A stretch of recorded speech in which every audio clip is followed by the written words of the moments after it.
All right, so get this. You've sent us stuff on AI doing like I can everything even tell. from like cracking cold cases to Yeah. laying down some sick beats. Really interesting stuff. We're talking, obviously, I about diving deep into the world of AI. Yeah, You've clearly got your finger on the pulse of this tech. for sure. So let's decode it together. Yeah, you've definitely curated kind of a fascinating mix of sources here. Yeah. We've got technical papers, real-world applications, even some creative exploration, so it seems like you're interested in the full spectrum of what AI can offer. For sure. But before we jump into AI detectives and robot rock stars, right? Yeah. Let's make sure we're all speaking the same language. Okay. You've included some explanations on the basics of AI, the rules of the game, right? Yeah. What exactly are we talking about when we say AI? That is the question, isn't it? It's a big one. It's a really big question. Yeah. And a hard one to answer because it's a bit like trying to pin down a moving target. I mean, AI is constantly evolving, but at its heart, it's really about, creating machines that can perform tasks that normally require human intelligence learning, problem solving, decision making, Right. things that we don't typically associate with machines. Yeah, it seems so like, I don't know, foreign. Yeah. Like, how do they get a machine to think like a human? It seems like something straight out of science fiction. It does, doesn't it? Well, Yeah. think of it this way.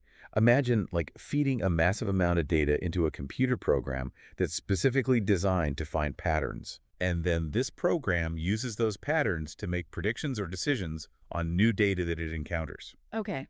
So that's a very, very simplified way to think about how AI learns. Okay, I think I'm starting to get it. Okay. Can you give me a real world example? Sure. You mentioned something about AI composing music. Good. This Hikari Sound Lab thing. Yes.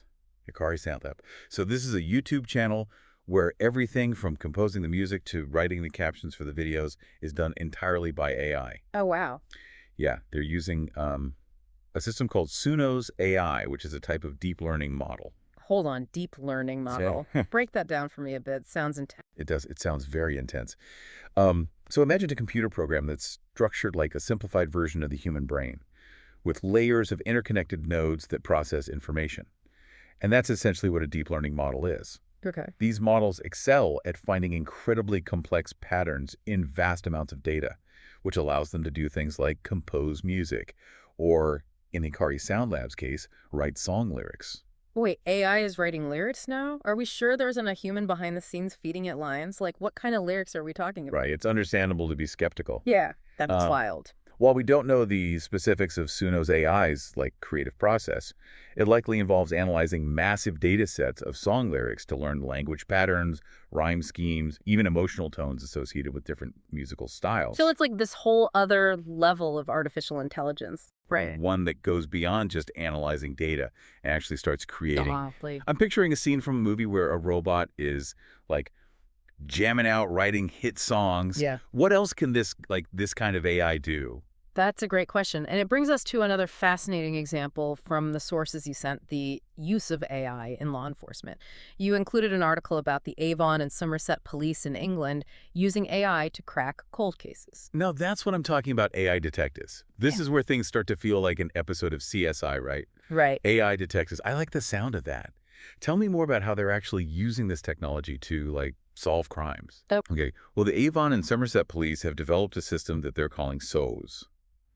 And it's designed to analyze massive amounts of data related to cold cases, old case files, witness statements, even social media activity. So-sos. Yeah. It's like something out of a crime novel. It is, isn't it? So what can SOS do that, human detectives can't? What makes it such a game changer? I think the biggest thing is speed. Oh, okay. Your source from Sky News mentioned that SOSOs can process the equivalent of 81 years worth of detective work in just 30 hours. 81 years in 30 hours. Yeah. That's mind-boggling. So we're talking about a massive time advantage in solving these cases. Absolutely, yeah. It's like having a whole team of super detectives working around the clock. But, it's not just about speed, right? So SOSOs can also connect seemingly unrelated dots in the data that human analysts might miss. Okay. So it can spot patterns and identify hidden connections that would take humans years, even decades, to uncover. This is all starting to sound like an episode of Person of Interest. Right? This, like, powerful AI system helping the police solve crimes, like, before they even happen. Yep. It does make you wonder if AI can analyze data this quickly and, like, this effectively. Are we approaching a future where no crime goes unsolved? It's a really fascinating question. Yeah. And it's one that sparks a lot of debate. Mhm. And while AI, like SOAS, can undoubtedly revolutionize crime solving, it's important to remember that AI systems are only as good as the data that they're trained on. Right, like that old saying, garbage in, garbage out. So the AI is only as, like, objective as the information it's given, right? Precisely. If the data itself is biased or incomplete, the AI's analysis will reflect those limitations. And that's a really, crucial consideration when we're talking about AI being used in the law. Legal system. Yeah, and law enforcement. Yeah, Absolutely. it's like any tool, It can be used for good or for bad, depending on the hands that wield it. It's true. We have to be mindful of, like, those potential pitfalls. For sure. This whole conversation is making me think about the, like, bigger picture here, the future of AI, not just in solving crimes, but also in those creative fields like music that you mentioned earlier. It's wild to think about AI being used in such, like, different ways, from catching criminals to, like, composing symphonies. It really is something. It really makes you wonder, what are the long-term implications of all of this? Like, are we all going to have our own, like, personal AI assistants composing our emails and planning our vacations? I think that's a really common question, but I think it's a bit more like nuanced than just robots taking over every aspect of our lives. You know what I mean? Okay. Like, instead of thinking about AI as a replacement for humans, what if we imagine it more as, like, augmenting our capabilities? Okay. Like, what if AI could help, doctors diagnose diseases earlier, or architects design more sustainable buildings? So it's more about AI being, like, a powerful tool in our toolbox. Right. Not necessarily replacing the human element altogether. Exactly. And, take the music industry, for example. Your research mentioned AI being used not only for composing, right, but also for, like, mastering tracks and even marketing new releases. Oh. So, this doesn't mean that humans are, obsolete, right? It just means that the roles of musicians, producers, and engineers are evolving. So instead of fearing AI, creatives should be thinking about how to integrate these advancements into their work. It's about adaptation and collaboration. Exactly. Yeah.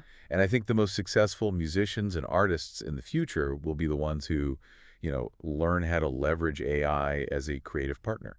That's a really interesting way to look at it. Yeah. We've covered a lot of ground here, from the technical underpinnings of AI to its potential impact on, crime solving, music, beyond. It's a big topic. What's the biggest takeaway you want our listener to walk away with?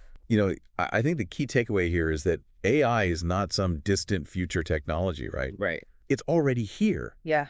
It's already shaping our world in really profound ways. And by understanding how AI works, both its potential and its limitations, Right.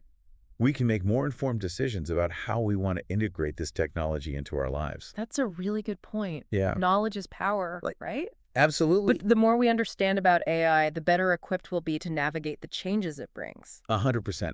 And it's not just about understanding the technology itself, right? Right. It's also about engaging in conversations about the ethical implications. Who gets to control this technology? How do we make sure it's used responsibly? These are all questions that we all need to be asking. You've given our listener a lot to think about today, a true deep dive into the world of artificial intelligence. It's been a pleasure. Any final thoughts before we wrap things up? Just, remember, AI is a tool, and like any tool, it can be used for good or for ill, right? Okay. The future of AI is not predetermined. It's shaped by the choices that we make today. With great power comes great responsibility. There you go. Right, exactly. Thanks for joining us on this deep dive into the ever-evolving world of artificial intelligence. Until next time.